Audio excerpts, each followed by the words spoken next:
नमस्कार दोस्तों, being IAS में आपका हार्दिक स्वागत है। आज हम एसे और आर्गुमेंट राइटिंग के टॉपिक डिस्कस करने जा रहे हैं। तो उससे पहले देख लेते हैं 14, 15 और 16 में किस प्रकार के टॉपिक आए थे जिन पे आर्गुमेंट लिखना था हमें। तो 2014 में आया था एक सोशल डेवलपमेंट और development and creation, job creation का। तो इसमें कहा गया था कि सोशल डेवलपमेंट से ज़्यादा हमें जो प्रायोरिटी देनी चाहिए वो डेवलपमेंट एंड जॉब क्रिएशन को देनी चाहिए। इस पे हमें अगेंस्ट और फॉर व्यूज़ लिखने थे। और दूसरा था अलायंसेस के ऊपर, जो मतलब इलेक्शन से पहले वाले अलायंस बेटर होते हैं इलेक्शन के बाद वाले अलायंस से, तो उन पे भी हमें फॉर एंड अगेंस्ट व्यू लिखने थे। 2015 में आया था हमारा पॉपुलेशन पे। तो इसमें बताना था कि वरदान और अभिशाप दोनों के बारे में, मतलब फॉर एंड अगेंस्ट दोनों। और उसके दूसरा क्वेश्चन था 15 में, democracy slows down the pace of development, मतलब डेमोक्रेसी जो है अच्छा है या नहीं है। तो इन्होंने कहा था कि डेवलपमेंट को स्लो करती है, तो उसमें आपको फॉर और अगेंस्ट में लिखने थे।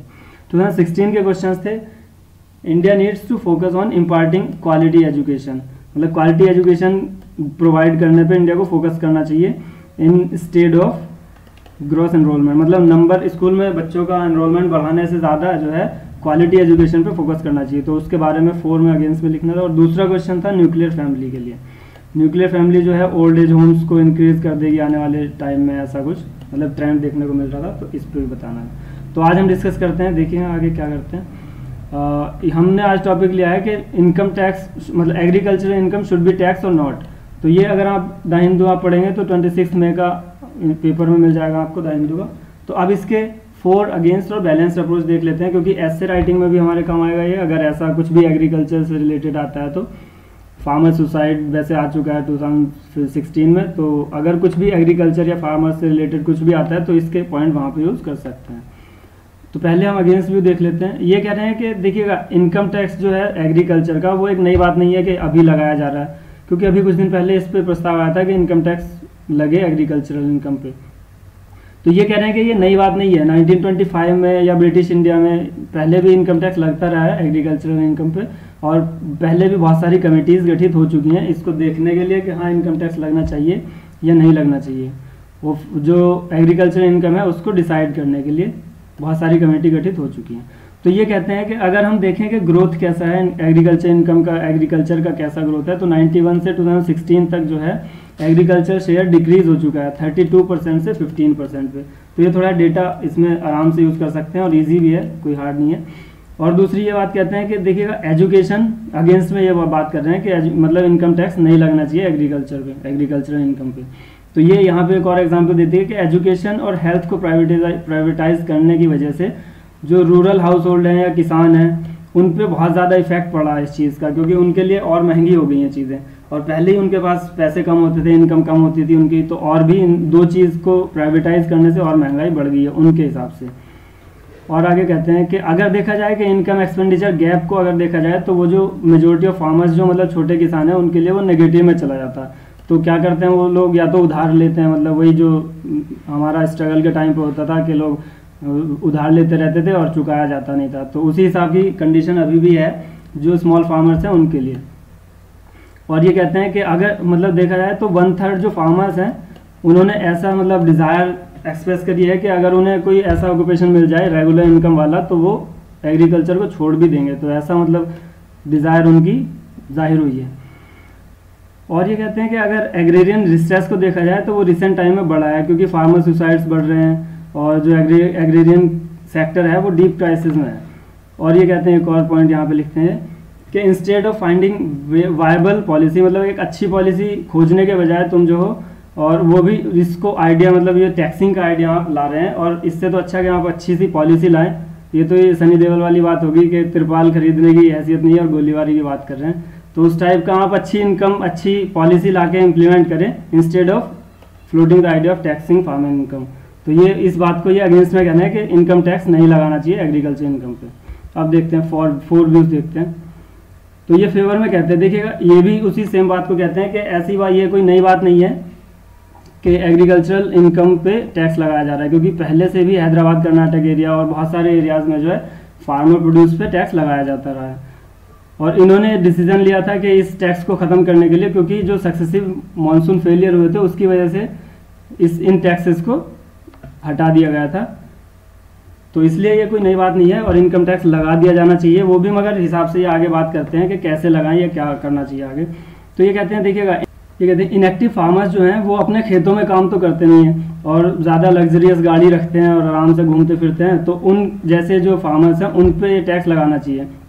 और यही जो लोग हैं वही इस चीज़ का विरोध कर रहे हैं कि इनकम टैक्स नहीं लगना चाहिए, क्योंकि उनको सबसे ज़्यादा उन्हीं को नुकसान होगा जो बड़े फार्मर्स हैं। क्योंकि खेतों में काम उनके जो करते हैं वो छोटे किसान करते हैं या मजदूर लोग करते हैं, उनको काम करना पड़ता नहीं है और इनकम अच्छी खासी आती है। तो ये उस चीज़ को ऐसे एक्सप्लेन कर रहे हैं। और ये कहते हैं कि क्यों लगाना चाहिए, वो कहते हैं कि जीडीपी जो है, अगर जीडीपी मतलब इनकम जो एग्रीकल्चर इनकम होगी उसको अगर टैक्स लगा देंगे उस पर, तभी हमारी जीडीपी और भी बढ़ जाएगी, तो मतलब जीडीपी में डेवलपमेंट होगा।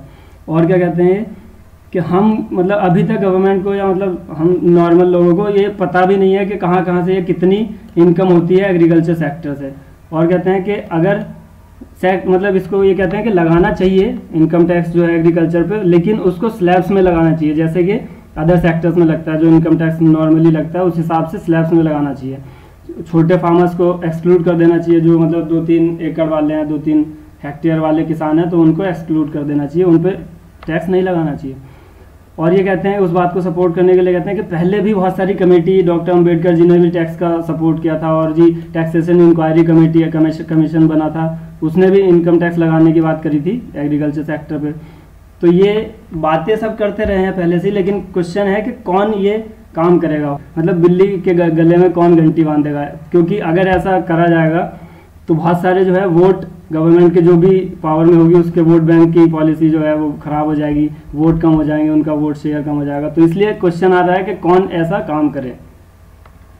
और ये आगे कह रहे हैं कुछ, तो इससे तो अच्छा है कि ऐसी मतलब कोई मीन्स, ऐसा कोई पॉलिसी या ऐसे कोई मीन्स निकाले जाए ताकि इनकम टैक्स को एग्जामिन करा जा सके इनकम को।